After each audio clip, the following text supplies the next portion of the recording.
Are we ready? Oh, we're already recording.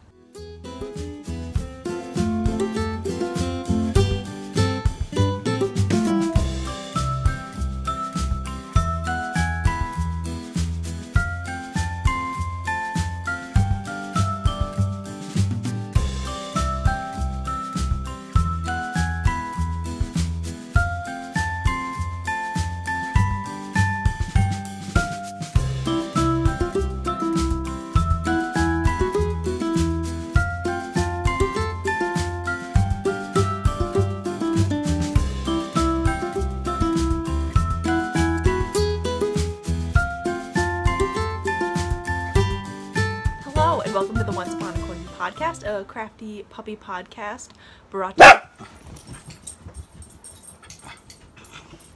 to you from the southwest corner of Connecticut. I am Gabby, your host. The cat is running around the apartment like a crazy person right now, so the dogs are going a little bit insane. Apparently now it's playtime. I forgot where I was in the thing. You can find me everywhere online as Gabagales and all my hand-dyed yarn and fiber at Once Upon a Corgi or uponacorgi.com. And you can find all the show notes for this episode and most episodes at our Ravelry group, which is Once Upon a Corgi podcast in the groups tab on Ravelry.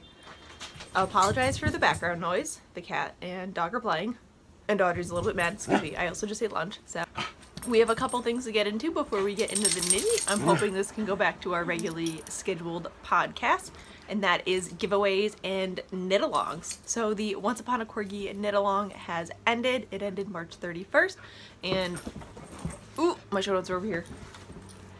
I used random number generator and picked a winner, which was post number 6, which is Horror Chic, and she knit a beautiful pair of Grand Central socks out of the Lumpy Space Princess yarn. So you win a skein of the Iron Base, which is our BFL tweed, in any colorway you would like. I forgot what I was gonna say. Oh, there's a list of colorways on the website. It's not all of them yet. I still have to update a couple, but just get in contact with me through Ravelry with your address and what colorway you would like this on. Our next giveaway was the 2,000 subscriber giveaway. Thank you so much to everybody who participated and watches. Oh, I forgot to thank people. Thank you so much if you're a returning viewer and putting up with my crazy.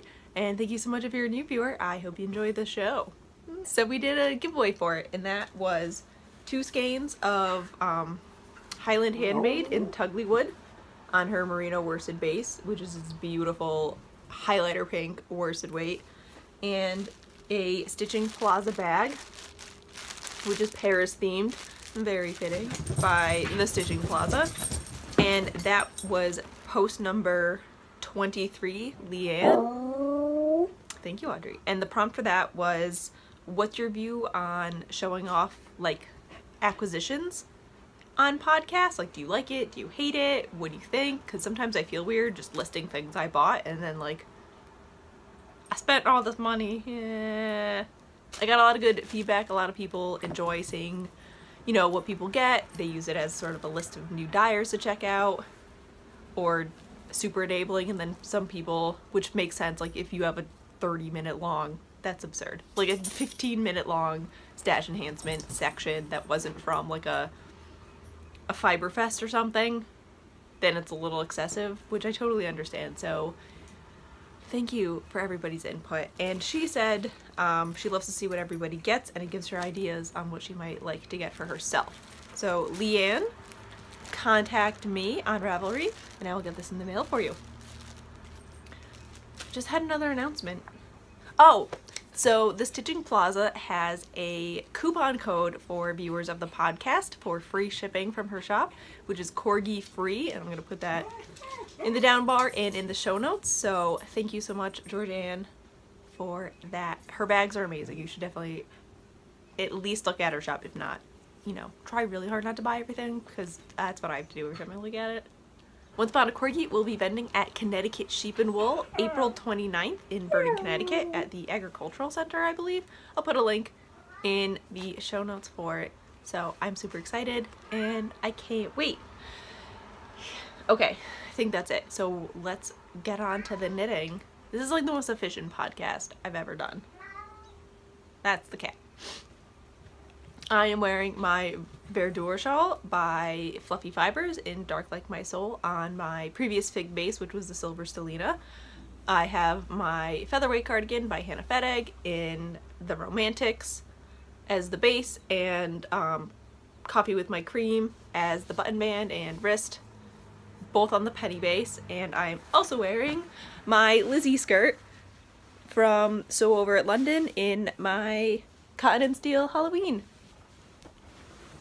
Yay! The t-shirt is Forever 21, but I am looking for a really good form-fitting v-neck t-shirt pattern because I have like 2 or 3 that I really like to wear that I would like to make myself and replace because this thing is old. I think I bought this t-shirt like freshman year of college.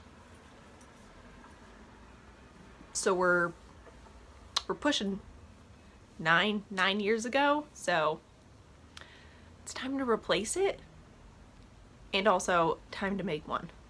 That is what I'm wearing, and I'm very happy to every day have a majority of my outfit be handmade. I have the window cracked in the kitchen. The cat's trying to sit in it, but like he just looks like an idiot. Hold on. Right now I've completely forgotten where I was. We did the giveaway. I think we're on to the knitting. Yay! Also, I think nope, that's just my wall. Okay. So I have one finished object for you, and I'm very excited for it to be off the needles. And I also really enjoy it as a finished object, and that is my Sadness shawl by Gudrun Johnson. It is not blocked. I'm going to block it tonight. My hand-dyed yarn, the yellow speckled is My Sun and Stars, and the blue is Moon of My Life. Then I did the small version, which is going to block out huge. I did not have a lot, maybe 25 grams left of each color, and it's very stretchy, and I think it's going to block out beautifully, and it's going to be a really nice showpiece for trunk shows. And ooh, I just broke my elbow. I'm dying. Oh, I forgot what I was saying. Yes, I think it's going to be a very nice showpiece, and I can't wait to see it blocked out. It's going to drape beautifully. It's on my ginger base, so it's superwash merino, nylon, and gold stellina. It's not showing up. Here's a little bit of sparkle. Yeah, it's not really my go-to colors, but I just really like the way that they play together. As much as I want yellow to be my color, I don't think it is. Not this light. I need like a mustard yellow. Yes, Iron, did you bring your finished object? Made the couch all nice and neat. I even put a bed on it, and they just smashed my pillows. Yeah, I knit it on, trying to remember all the details, size 6 on my Knit Pro Zings, which was beautiful and lovely, and I did an I-cord bind off for all the edges, which I just think gives it such a good polished finished look. So there we go. It's going to go in a bath tonight and block overnight, and I will probably post pictures on Instagram when it's blocked and finished and has, like, you know, maybe I'll make a project page for it. Who knows? Alright, our next is, we're just gonna, oh god, oh, it's all falling. Everything's precariously piled over here. Move on to the hose. So I have one half object, and my sock blockers are in the bedroom where Jake is asleep. So we're not gonna go in there anymore. This is the Macron sock by Francophile Knits, in Blueberry Macron by Akara Yarns. There it is. I got one sock done. I finished this during coronation. Sorry, I have fiber in my nose now. This is really cute, I know. I also think Audrey's slowly pushing me out of frame. I finished it during coronation, so there's some mishaps going on in the foot, but it's on the foot. No one's gonna see but me. It's really not that bad. It's right there. You couldn't tell. So it's a super nice, like, potato chippy pattern. Okay, as I was saying, it's a super potato chippy pattern. almost forgot the word for pattern. But yeah, so done. No ends woven in. I'm gonna weave them in when I finish. Do a little cake method there, and I cast on the next sock, and I'm in the middle of a needle apparently. Also at Coronation. This one I didn't refer to my other sock. So instead of a 2x2 twisted rib, it's just a 2x2 rib. It's a sock. Who's gonna look? I'm sorry again about my hair. And yeah, this has been my dye knitting today. Excuse you. She wants me to put a cookie in her Kong, but not today. We gotta get different cookies. Yeah. Next time we go food shopping. I promise. Pops. Yeah, I'm doing a 64 stitch count, and these are 2.5 millimeter cubics DPNs. It's been nice to work with DPNs again. So that will be getting lots of love today, as it's a very nice pick up, knit a couple rows, and not really lose where you are. It's very easy to read. And that is still living in my coffee bag, which is by sewn by Jessa Lou. I don't think I told you that last time. All of my whips are socks. Apparently I'm on a sock kick. Our next whip is the Mercury socks, which I am knitting for Jake. As you can see, they are no longer 2 at a time. They are now concurrent. I will just stab my eye out. I'm knitting this out of Narwhal Needleworks in the Wanderers colorway on their tweed base. I think it's Raven. I could be mistaken. And it is the Mercury sock pattern. I'm still in the heel flap, but I'm very close. I think I've got a ½ inch more to go on the heel flap than I can pick up for gusset stitches. And I'm going to do the double gusset where the decreases are on the bottom of the foot, sort of holding everything together quite nicely and like tucking it up into the arch of your foot. So that is the plan. I will... Why is this? Oh, there's a needle in it. Haha. I thought I knit this uneven. I plug away these every so often. They're not a need to get done right away project, so I'm not gonna rush it. I'd rather... I feel fiber in my nose. I'd rather get my box of socks under control. It's not like Jake doesn't have socks to wear. Oh, which reminds me, I'm knitting these on my 2.25 millimeter Knit Pro Zing DPNs now.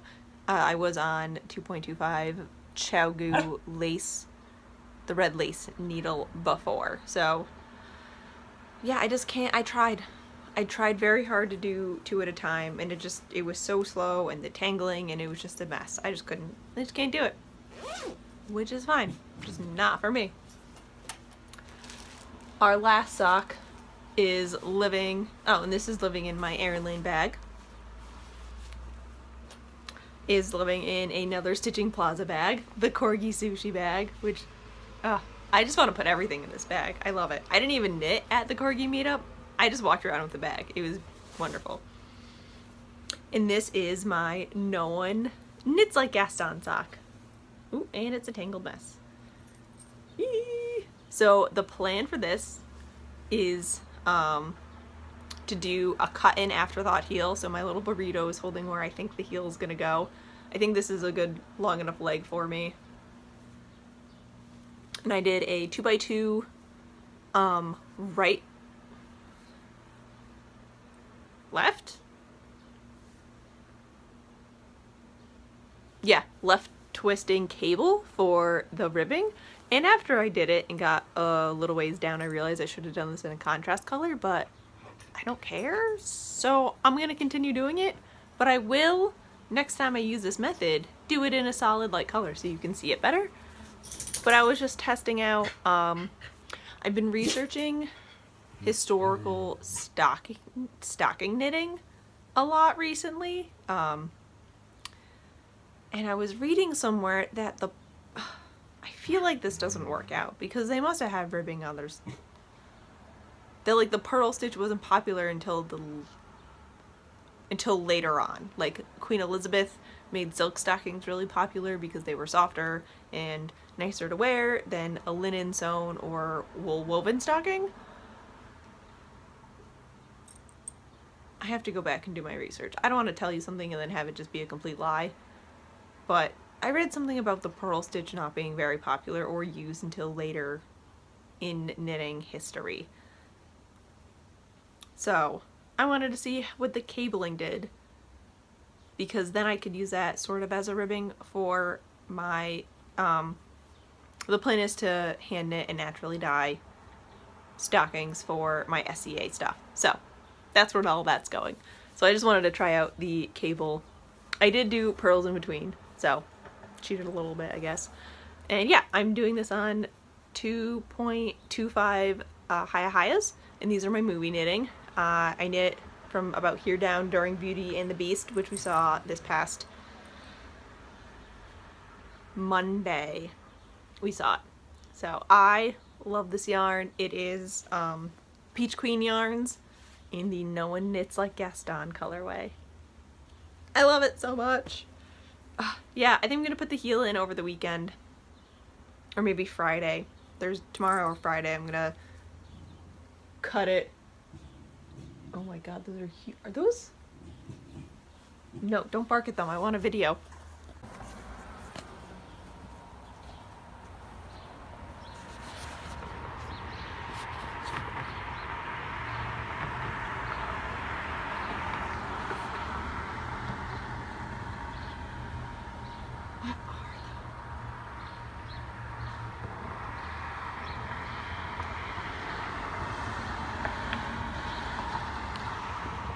Those are too big to be ravens. Please don't come in my house. There's no screen in my door. Are those?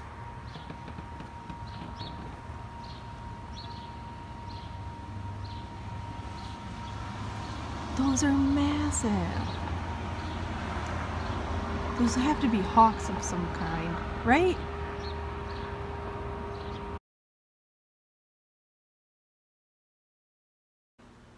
They're massive. You know they're not gonna fly into the apartment.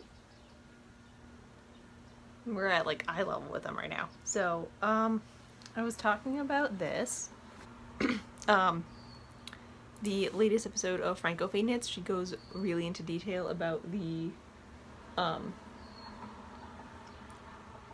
different like toes and heels and stuff that she's been using for her March Sock Madness, and she did like 2 or 3 different toe decreases, so I want to go back and look up what those are again and try a couple of those, because I'm a little bit bored with my usual rounded star toe. Sorry, now I'm super distracted. So that's the plan with these guys. Yeah, I'm gonna put the heel in over the weekend or tomorrow, I think, while I'm dyeing or photographing and doing shop stuff, and then do the toe, and then maybe do the next one as a full sock and then cut in the heel. So we'll see what happens with that. And that's really all I've been knitting on. I haven't touched my blanket. I really wanna... A friend of mine and I are meeting up tonight to learn how to brioche knit so I can cast on the Vortex Shawl by Charlotte, from Charlotte and Gus. And yeah, just been a lot of sock knitting. I think that's it. Like a lot of planning. I really want to cast on a sweater. I have to cast on Jake's. I went to yesterday and then realized it was a little bit more complicated than I thought, so I'm going to go back maybe tomorrow morning and do that, cast on the ribbing and get some of the ribbing cast on the sweater and get some of the ribbing done. I'm excited to get that started. It looks like the intricate thing that I really want right now. Like I need something that makes me pay attention. So with that, this is sort of the dreaming section. There's no real good thing to call it. Again, I want to knit sweaters. Sweaters ahoy, really. And what is he? The cat's playing in my apron. I think the cat's stuck in my dye apron. And I want to do a lot of Tudor sewing. So we did Coronation this past weekend, and it was Roman themed, which was very fun. It was a lot of fun to see everybody who's usually Nordic or like late 13th century, early 14th century do the Roman or Greek, or I think there was one Egyptian garb there. That was exciting. It was very fun to see everybody like, I don't know how to, what do I do? Like, what do I do with this? What happens? Also, all of this fabric you see here will be a dress for the next time you see me. So that was really fun to like, oh, what's your Roman garb gonna be next time we have a meeting? Like, oh, this will be a gown. This is gonna be my overcoat. I have a wedding in 3 weeks. That'll be this. So that was super exciting. Yeah, I have a lot of plans. I want to do, so I'll put pictures in, this green linen as my throw. I forget the technical terms for it. And I made a skirt out of it. The zinnia skirt. And I have enough, I believe, to do a sleeveless Tudor everyday gown. So I'm going to do that, and I'm going to try a new lacing. A woman there who I really want to get to know better. She did so the classic Tudor is the square neckline that everybody, I think, sorry if you don't, and I'm assuming you do, it's a square neckline, and you usually have the lacings either right down the front on either side or right down the middle. And what she did was she took the lacings so she could do them herself and moved them over to the right here, so then you usually have like extra fabric for the privacy panel, so that is off to the side and hidden under the gathers in the skirt.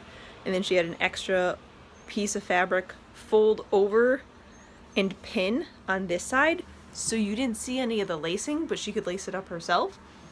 And then she could wear a kirtle or gown that was open in the front or laced up the sides, and you wouldn't have any bulk from the lacings. You wouldn't have double lacings, which I've done before and is a little bit tricky to get in and out of when you have two sets of lacings on top of each other. It was just really interesting. So I want to try and do that with the green.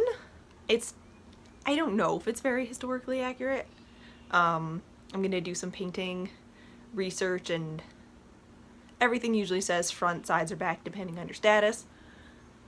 And I know Disney is not historically accurate, but in Beauty and the Beast they did a similar thing, but they didn't cover it on Belle's dress.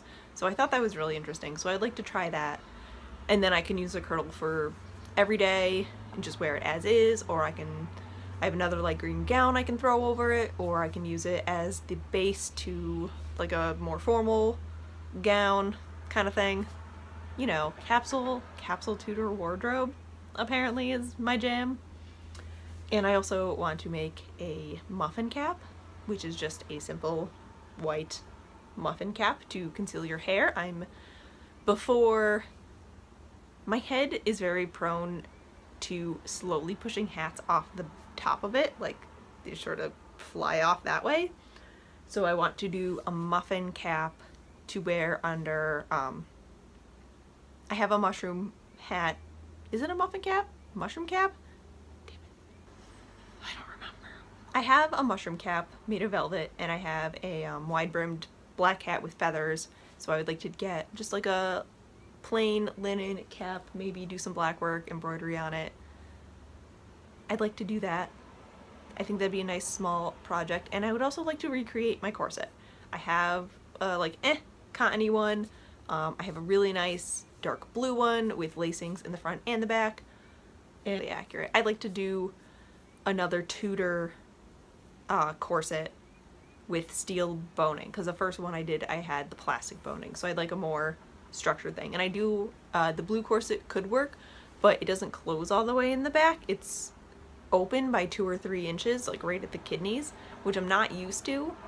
I do like when the corsets close in the back or are extremely close to closing. I just feel like it brings more comfort to me, and when you are in a corset you want to be as comfortable as possible. So also the blue one has a little bit of a sweetheart line to it, so it does fit under most of my gowns, but it is also a really gorgeous corset, so I don't want to cover it up as much. I am designing a Elizabethan gown around it, so you can get a little bit of it, but it's not unnervingly unhistorically accurate. I think I've been rambling around about corsets for about 10 minutes. So those are like my dream plans. Spring is here, and with coronation I am super into SCA historically sewn garments right now. My friend has the Tudor tailor, which I'm going to ransack when they come over to dye on Sunday. Okay, so enough Tudor and sewing dreams. I literally think I just spoke about lacings for 10 minutes. I don't even know where that time went while staring at birds. Shop updates. So if you came here for the knitting slash sewing dreaming section, thank you so much for stopping by. And if you are here for shop update stuff, let's get on with the show. But first, coffee. Why did I talk about Tudor gowns for so long? Alright, so shop updates are Thursdays at 7 p.m. Eastern Standard Time at uponicorgi.etsy.com. I will be having one this Thursday and next Thursday, and then the 2 Thursdays after that, things are going to get a little bit wonky, and the last week in April there will be no shop update because of Connecticut Sheep and Wool. I'm playing it by ear on what I can dye, what I have available, that sort of thing. I did get the yarn back from, it was like an exclusive, not exclusive, week-long trunk show highlight of Once Upon a Corgi at A Stitch in Time in Bethel, Connecticut, so I got that yarn back. So I think the last couple of weeks I might do little mini updates with that stuff, just to sort of fill in the gaps for you guys. Okay, so one of the giant birds is perched on top of the chimney, and the other giant bird is like stalking around it with his wings out a little bit. Are they like a vulture of some kind? They might be vultures. They're not turkey vultures. Like, they literally look like the Grim Reaper of birds. I feel like it's about to summon a demon. You're not going outside right now. We will die. Someone will get picked up. I feel like it's gonna fly away with a car. Are they mating? Is he trying to do like a mating dance? Like, it looks like he's about to decide who's gonna die. Are they gonna fight? Oh, okay. So now, oh, what is happening?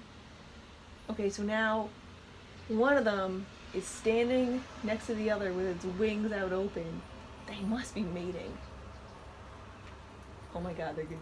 Okay, so this was a children-friendly podcast, but I'm pretty sure there's 2 giant hawks doing it on my neighbor's roof. Okay.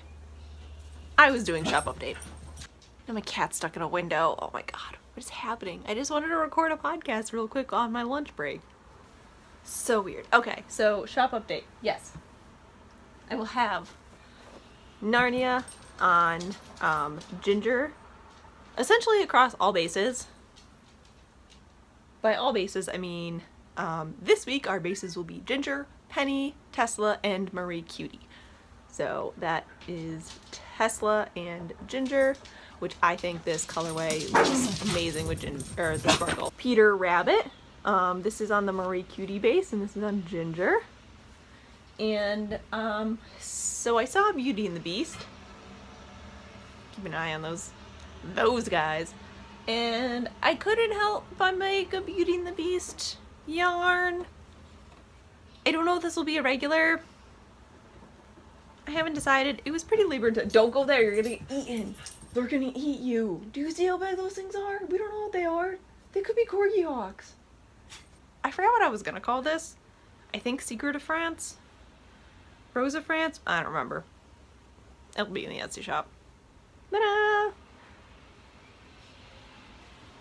I'm really happy with the way it turned out. It's just like a light yellow base with speckles of red and green and silver and blues, and I just couldn't help it. Essentially, like, everything symbolic about the movie, like Belle's yellow dress, the rose, the beast's overcoat, the castle, just everything. Like little bits of chestnut. So that will be on Ginger, Tesla, Penny, and Marie Cutie. I am dyeing up a set of Towers Over the Thames right now. Actually, I finished dyeing that this morning, and this afternoon I will be dyeing up a batch of Dark Like My Soul, which is this colorway. And I'm very excited to say that I think they all go together really nicely. in that I have a lot of blue based yarns in the shop. I was looking at the colorways the other day. What was I saying? Oh, I have a lot of blue in the shop. So I think my goals for May will be to incorporate more reds, oranges, grays. Yeah, I'd like to branch out. I have a lot of purples, I have a lot of blues, I have a lot of greens. Still there. And a lot of blues. Also in the shop, we will be presenting our new DK base to replace the Isaac DK, which is the Polworth. And this is a Polworth silk. This is just a swatching it up the other day because I was so excited about it. It's the same weight, same ply. It's just got silk in it instead of 100% Polworth. So this is it knit up. And it's just got like a slight sheen to it, which I really like. So we'll have 2 of those, and these are, thank you, Audrey, the 250 gram skein, so I believe it's about 720 yards per skein. I have to double check. So we have 2 on the Mandrake Lavender. We'll have 3 in Unicorn Soul. I love it. I love it so much. And we'll have 3 on Narnia. And we'll have 1, I just wanted to test the speckles, 1 on That's No Moon. And this one, I think it took the dye quicker than the other one, than just the Polworth, and it left more of the speckles, which I really like. So we'll have 1 of That's No Moon. So yeah, that will be the shop update this week, 7 p.m. Eastern Standard Time, and I hope everybody can make it. So the only other stuff we have is Life Things, which I kind of went over with the coronation. That happened. It was awesome. Yeah, I'm excited for this year's war season. We also did the first corgi meetup of the year this past weekend on Sunday, so that was wonderful. We had, I want to say, about 25 corgis, which is fantastic. We had a lot of new pups. We had 2 puppies. It was great. Audrey had a blast being pet by everybody, and Iron's new girlfriend was there, so he spent most of the time just walking behind her and trying to give her a ball, and she kept saying no, so that was cute. And that's it on that. Cecil was there. Penny did not go because of her back, so next time Penny will join us. And Iron might play more. Thank you, Audrey, for licking me. And we saw Beauty and the Beast. So, spoiler alert, there will be some. Saw Beauty and the Beast. I thought it was a very nice blend of the animation and the Broadway show. They had a couple really good new songs, one for the Beast. I have some slight things about it. Mostly was the yellow dress, Belle's ball gown. That is probably by far one of my most loved favorite outfits of all Disney, of all anything. It felt very thrown together, I think is what I want to say. Like, they went through all that effort to do the French time period for the ball gowns in the beginning, so I feel like they could have spent more time with the yellow dress design. It felt very, very prom dressy, like not the right fabric, not the right shape. Yeah, they did fantastic with the Beast. I loved how the Beast was portrayed. I love how the actor did everything with him. I love how the CGI worked with it. It was great. So yeah, the yellow dress.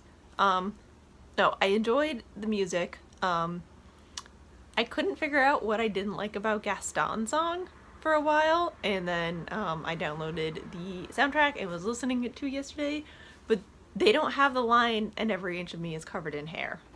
So every time I sing the song, I get tripped up, because where he's supposed to sing that, he is like thanking LeFou for cheering him up. So that was a thing. I loved the way Gaston and LeFou were portrayed.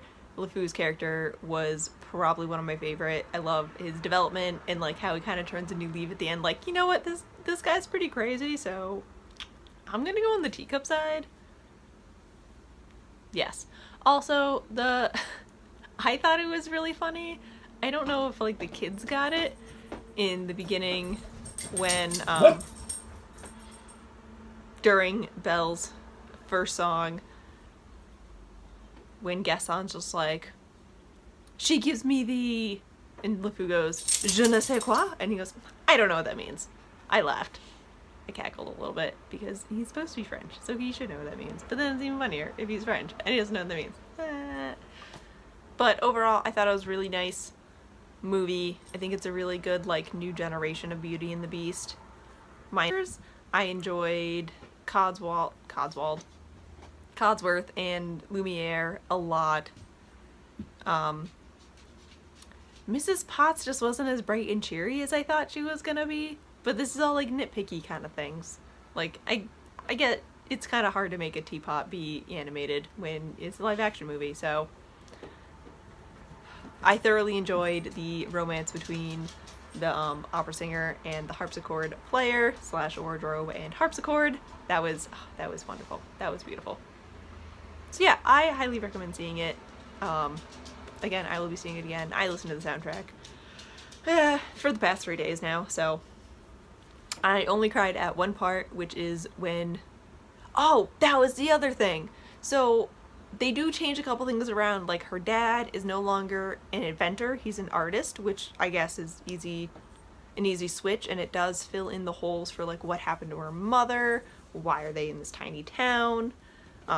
I kind of wish that he was an inventor because I was so excited for the wood chopping machine to break them out in the basement, but things transpire differently because of that. And I think like my biggest like nah was, so she sings the line I want to adventure in the great wide somewhere, and that's like the only time where I like 4 tears shoot out of my eyes, and that was it. And that's when Philippe is supposed to come back and tell her that her father's in trouble, but no, so I'm like ready and waiting for the horse to come galloping back. But he doesn't. I don't know why that bothered me so much, but it did.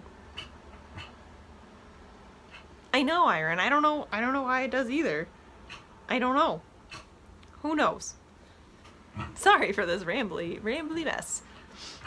And that's really what we've been up to. So the next couple weeks is going to be a lot of dyeing. I just ordered the first shipment of yarn to be dyed for the show. I'm thinking of doing the Made in Connecticut Expo in Farmington, Connecticut, the second week in May. Coffee burps. So yeah, just a lot of dyeing, a lot of work stuff coming in, which I'm very excited about. I'm excited to start thinking about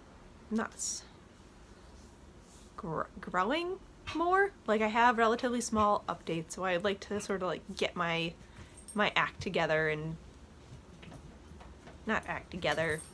I'd like to improve my business skills to start scaling up a little bit, which is very hard because I'm also feeling quite cramped in our 1-bedroom apartment. Every time I move something, I feel like it doesn't work, like the feng shui is all off. So, fortunately for Jake, I just keep moving things around the apartment, which will continue.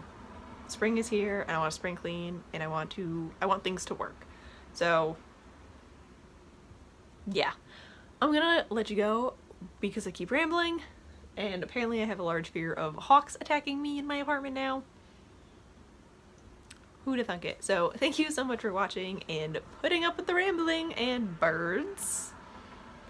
Again, you can find the show notes for this episode and most other episodes in the Ravelry group, which you should join. We have some wonderful people, and if you want any information on CALs, giveaways, or anything like that, feel free to head over to there. You can follow me personally online at Gabigails at all the fun places, and you can find all my hand-dyed yarn stuffs at Once Upon a Corgi everywhere. Instagram, website is uponacorgi.com, uponacorgi.etsy.com.